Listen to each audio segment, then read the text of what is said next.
Hi YouTube, this is Tom again. Today I'm making a video on Obama versus Hitler. And a lot of you are going to be like, oh, I know what he's going to say. No. First of all, I'm going to prove and disprove why Obama is not Hitler, but at the same time he does kind of have Hitler characteristics.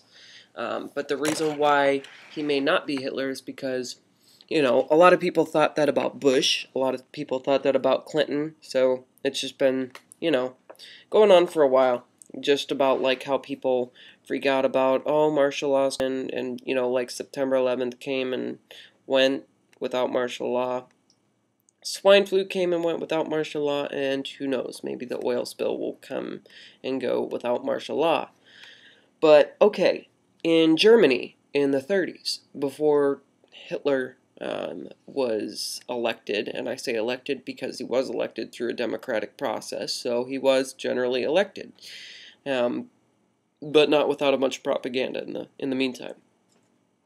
Anyways, in the 1930s in Germany, they actually had tolerance and allowed same-sex couples, and not only that, but they actually had groups and organizations that backed up these same-sex couples.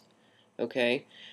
Also, what you see now with Obama compared to Hitler is you see the indoctrination of the youth. Okay, not so much as Obama as it was to Hitler. Hitler's indoctrination of the youth was much more, and it was almost needed throughout Germany, as opposed to Obama. One, indoctrination incident happens and everybody flips out and it's on CNN, Fox, and whatnot.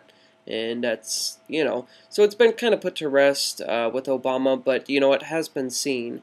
But I don't foresee it picking up anytime soon with Obama.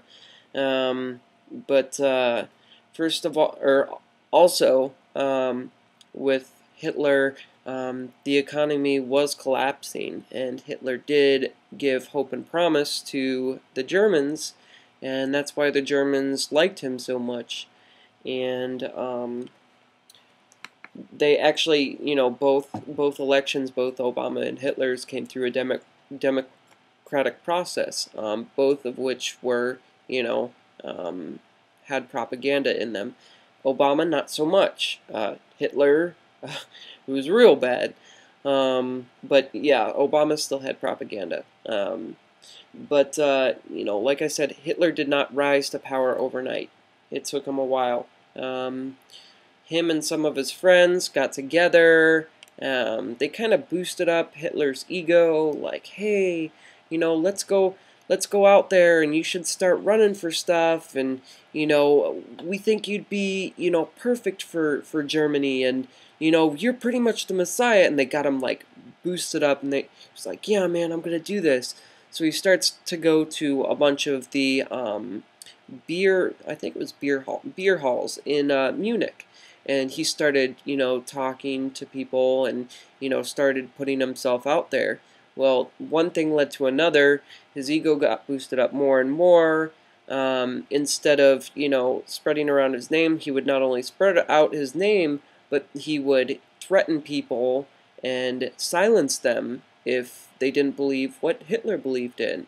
So it kind of gradually built up from, silencing people to forcing people to believe in what he thinks to bullying people what they think. And then you look all the way down and you see all these Jews being thrown into an oven and gas chambers and whatnot. And for you people who don't think the Holocaust happened, you're so stupid. You're really stupid. But it's a very small minute, because I've talked to many grandparents who've actually escaped from the Holocaust, so I don't want to hear it. So, but I think that's so stupid and arrogant, the people who don't think so. But anyways, that's pretty much the story and background behind Hitler. And like I said, he promised to restore Germany. And, this is what made people excited. And many people followed him, and like Obama, he said, it's time for change. And like I said, stuff is changing in our country as well right now. Like I said, I don't think, Obama would be the kind of person to be Hitler. I could be wrong. I got to do more research. It is possible. I'm not going to rule that out. But he definitely has something different going on with him besides all the other presidents that we've seen. A lot more change has come under him than any other president. Well, actually, I take that back.